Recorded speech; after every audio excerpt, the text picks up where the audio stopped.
All right, the next question that's come in from the students is internal and external validation.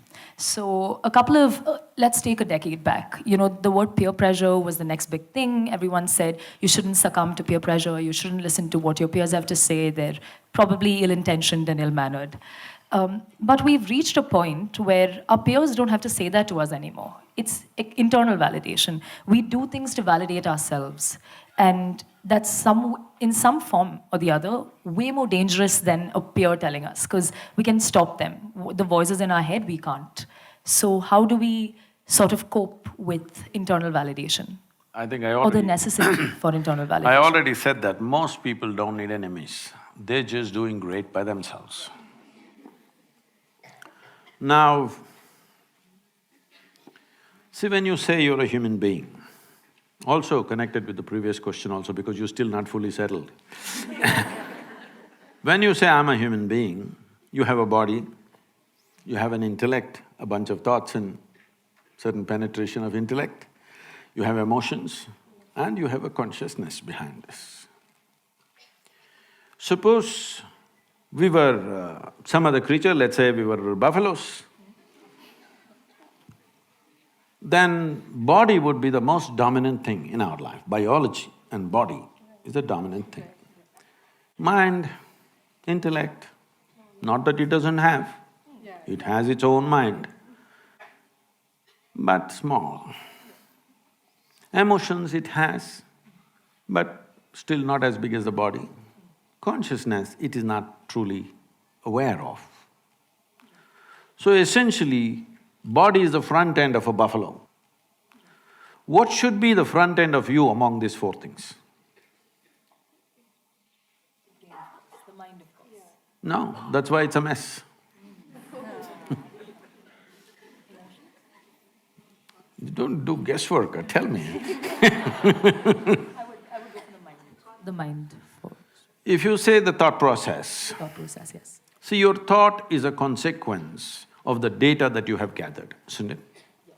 In this many years, I will assume you're 18, okay, just for safety, for my safety. In this little bit of time that you have, from birth to now, whatever data you have gathered, permutations and combinations of that is what is coming out as thought process. Thought is not coming from somewhere else. Yes? Only from the data. Do you believe you have all the data that is necessary to know the nature of your existence, the cosmos and the beginning and the end of everything? No. Whatever, if you've read the libraries of the world, still what you have is a minuscule. From this minuscule, you generate thoughts and you say, that should be the front end of your life. This is a European ailment. It's the Europeans who said thought is everything. You know Descartes? Yes. You are not philosophy, right? What are you? Science, okay. Avid philosophy. Okay. Descartes said, I think so I exist. I'm asking all of you, is it because you exist you may think, or because you think you exist? Which way is it? Because you exist, you may think. Because most people are in a state of mental diarrhea all the time, they think thought is an eternal process. No. See right now, if my hand starts jumping all over the place, what do you think? You think I have an ailment, isn't it?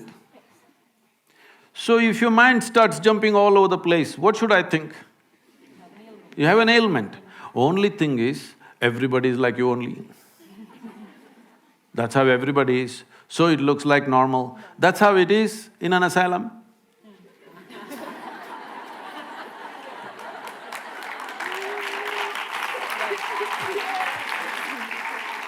Just because everybody's hand is jumping like this, does it become normal? I'm asking you, does it become normal? With hand, it's very obvious and visible, but if you pay enough attention, it is visible, isn't it? So your thought is an outcome of limited data. That can never be the front end, it's very, very small. Why thought became so significant in the world is because of European system of education. Why in Europe thought became so important was, they went through a few centuries of very dogmatic religious imposition. They were not allowed to think for themselves.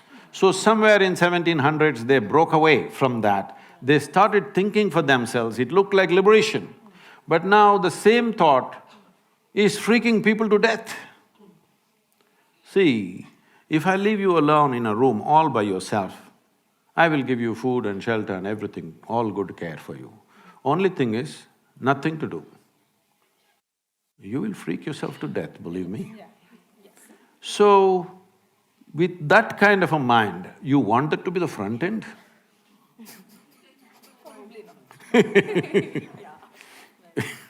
So, thought is a very, very limited thing. In the yogic culture, there is no significance to thought. We don't care what you think and feel.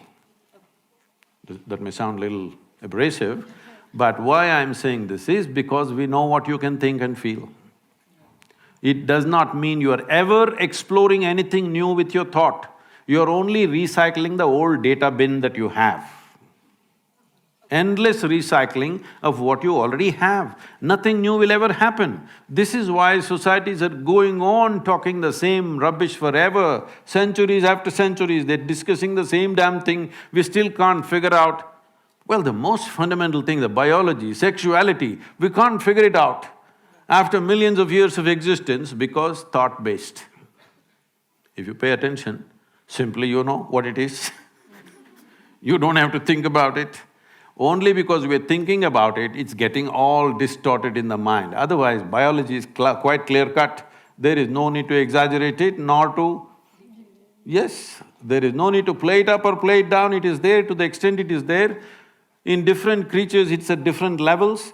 In different human beings also at different levels, you just do it, leave it at that level. It's just one more aspect. It's a physical platform for our existence, biology, isn't it? Now, you must decide what should be your front end. You must decide. I will… So, pretty… See, it's not me who's dodging the questions, okay? To be honest, I think it's still unclear to me, to be very honest. But I think the tangent that we will have to discover will come No, there is in no time. tangent. I'm just asking you, is it true these four dimensions are there to you? Yes, very much. What should be the leading edge? That's all I'm asking. What is the tangent about it? I still stand by thought for some reason. I'm probably terribly wrong, and I will probably discover No, it in no. time. Is it true your thought is coming from limited data? True, yes. So, if you're coming from limited data, is it true that you can never ever explore anything new? You can always widen your data.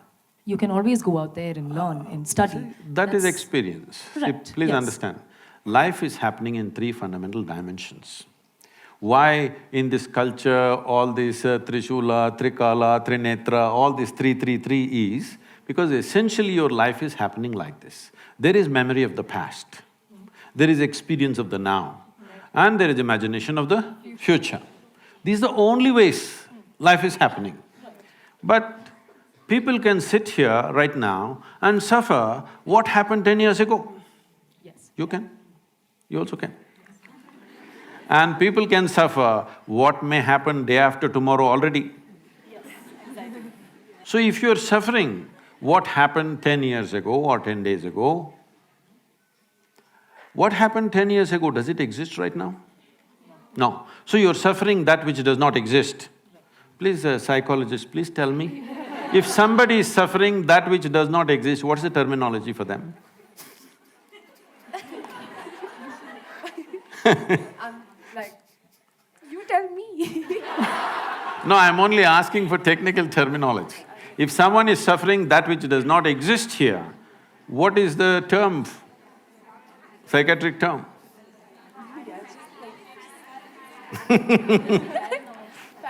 Paranoia? Yeah. You Having can… my teachers help me a little. You can call it whatever you call it. I call it simply insanity.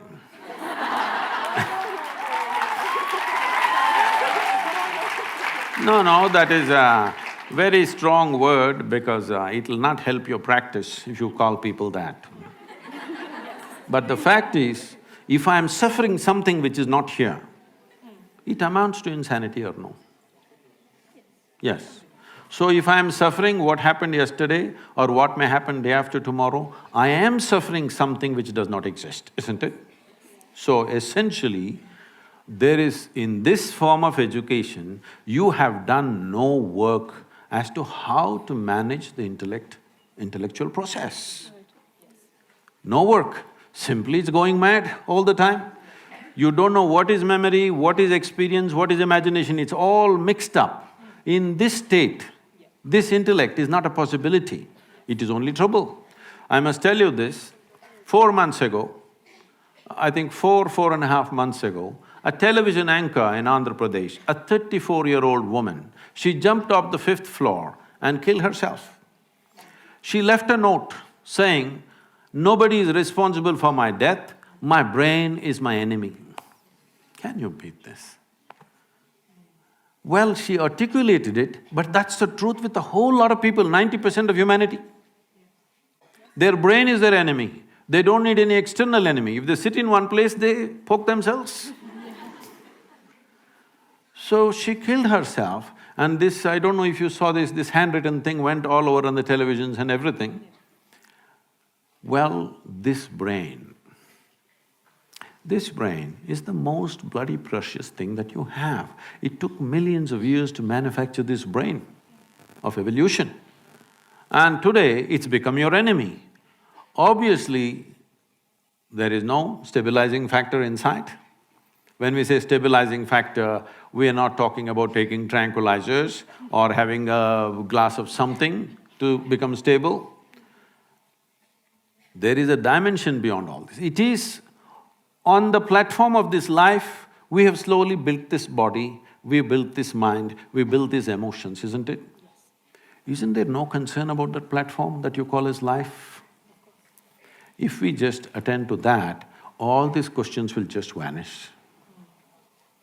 People were asking me when I was at Anna University day before yesterday, "Sadhguru, how come you can answer every question?"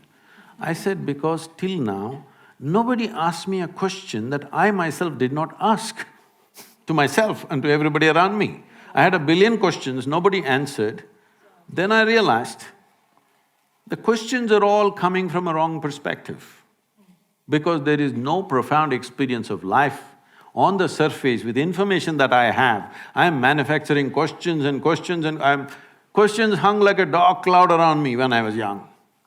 So I said, till now nobody has asked a question that I myself did not raise. But why? If I raise the question, the next generation is raising the same damn question, that means we are not learning a thing from each other, isn't it?